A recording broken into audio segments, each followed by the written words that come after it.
Bonjour et bienvenue pour cette nouvelle vidéo. Aujourd'hui, nous allons parler de Kérizinen. Kérizinen n'est pas encore reconnu par l'Église, mais je rappelle qu'il faut parfois des siècles avant la reconnaissance, comme pour Notre-Dame-du-Lot, qui était reconnue plus de 350 ans après l'apparition. Pourtant, certains évêques, comme Monseigneur Hayet, a répondu au message de la Vierge de Kérizinen en consacrant son diocèse aux cœurs unis, et 24 pays ont fait la même chose ce 25 mars 2020. Kérizinen est un petit hameau de Bretagne. Les apparitions commencent en 1938. La Vierge va comme toujours expliciter et augmenter son unique message de la rue du Bac de 1830. Elle nous dit que le monde ne cesse d'offenser Dieu par de lourds péchés, surtout d'impureté, d'où la Seconde Guerre mondiale qui va arriver. C'est un rappel de Fatima qui disait que si les hommes ne se convertissaient pas, une autre guerre, bien pire, arriverait. Elle nous disait que pour acquérir la paix, il fallait la prière, notamment le rosaire, suivi du Pace Domini et des sacrifices. Comme à Fatima, le remède, c'est la prière, le rosaire et les sacrifices.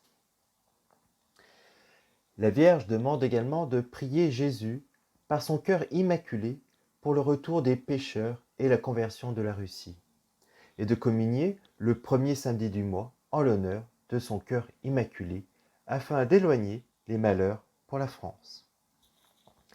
Bref, elle répète le message de Fatima, qui n'est alors pas encore connu. La Vierge nous dit que chacun fasse son possible et je ferai le reste.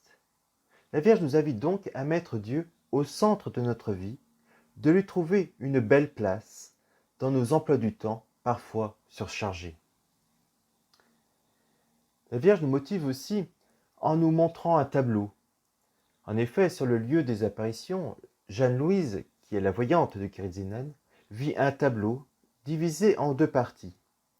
La première représente des hommes voulant partout hisser un drapeau. Des prêtres veulent les en empêcher, mais on les menace. On semble les injurier, leur lancer des pierres. Et dans un coin, le démon très gai semble les exciter. Dans un autre coin, la Sainte Vierge, triste, pleure.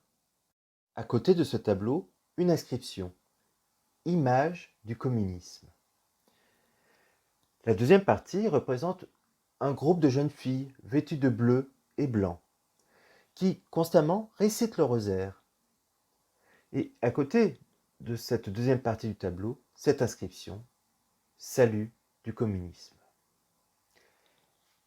La voyante de Fatima, sœur Lucie, disait que nous pouvons tout régler par le rosaire. Ainsi, la Vierge le confirme par ce tableau. Je rappelle que le communisme, ce n'est pas seulement la doctrine politique, mais aussi l'esprit d'athéisme, d'impiété, d'individualisme. C'est-à-dire, en gros, l'esprit du monde. Le communisme est l'antithèse du christianisme. Le communisme, c'est un des noms de l'Antéchrist. Donc la Vierge nous encourage à rester persévérants dans la récitation du rosaire, c'est-à-dire les 3 chapelets quotidiens, pour régler les maux de notre temps. Marie, comme à la Salette, nous montre sa tristesse et sa souffrance de voir tant d'hommes partir à la perdition. Mais Kérizinen, c'est surtout la dévotion aux cœurs unis.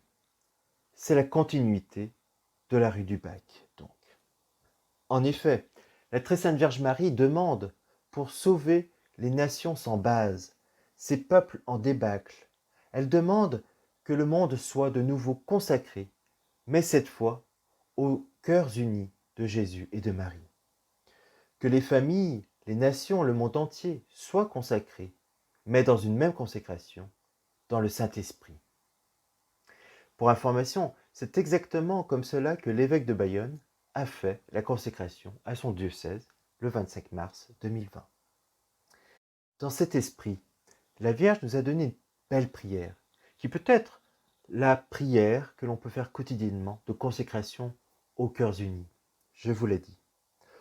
Ô Jésus, je me donne à vous par le cœur douloureux et immaculé de Marie, pour être la consolation de votre sacré cœur à jamais.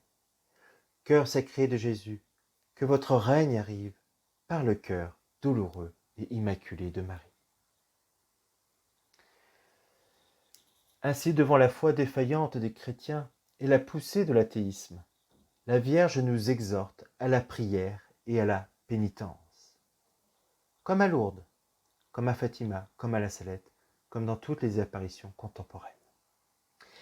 Et elle nous rappelle que c'est le péché qui rend le monde malade. En ce temps de crise sanitaire, cela nous devrait nous faire réagir. C'est le péché qui rend le monde malade. En effet, depuis toujours, ce sont les péchés qui emmènent les malheurs, les malédictions sur le monde. On a trop tendance aujourd'hui à l'oublier et à accuser Dieu, alors que Dieu n'y est absolument pour rien.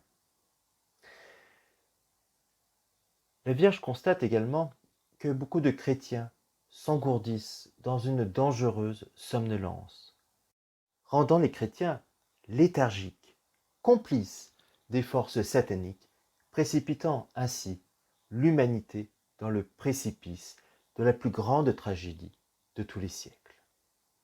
Ceci est à méditer longuement. Pour finir sur cette apparition, on pourrait dire beaucoup de choses, mais je vous laisse découvrir cette formidable apparition, si peu connue. Mais que nous demande la Vierge ici, que nous demande Notre-Dame du Saint-Rosaire? Elle nous demande tout d'abord, bien entendu, de se consacrer aux cœurs unis. Jésus avait demandé de se consacrer à son cœur sacré au XVIIe siècle. Marie a demandé à Fatima de se consacrer au cœur douloureux. Finalement, et nous le voyons dans la rue du Bac, le ciel nous demande de nous consacrer aux deux cœurs, qui n'en forment plus qu'un, comme disait saint Jean-Eudes, aux cœurs unis donc. La boucle est ainsi bouclée à Kérizinem. Mais ceci veut dire quoi concrètement? Ceci veut dire que il faut faire 1 heure d'adoration le premier vendredi de chaque mois, plus la communion réparatrice pour le Sacré-Cœur de notre Seigneur Jésus-Christ. Il faut aussi la communion réparatrice au cœur immaculé de Marie, le premier samedi du mois.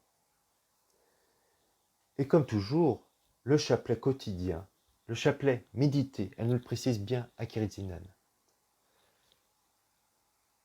J'en ai pas parlé, mais elle demande aussi des communions contre l'esprit d'impureté qui règne sur ce monde. Cette vidéo touche à sa fin. Je vous laisse découvrir cette merveilleuse apparition de Kérizinem. Et je vous dis à bientôt pour la prochaine vidéo qui sera consacrée à Marcel Vannes, à la prière pour la France et à l'apparition de l'île Bouchard. Je vous remercie, à bientôt et que la paix soit avec vous.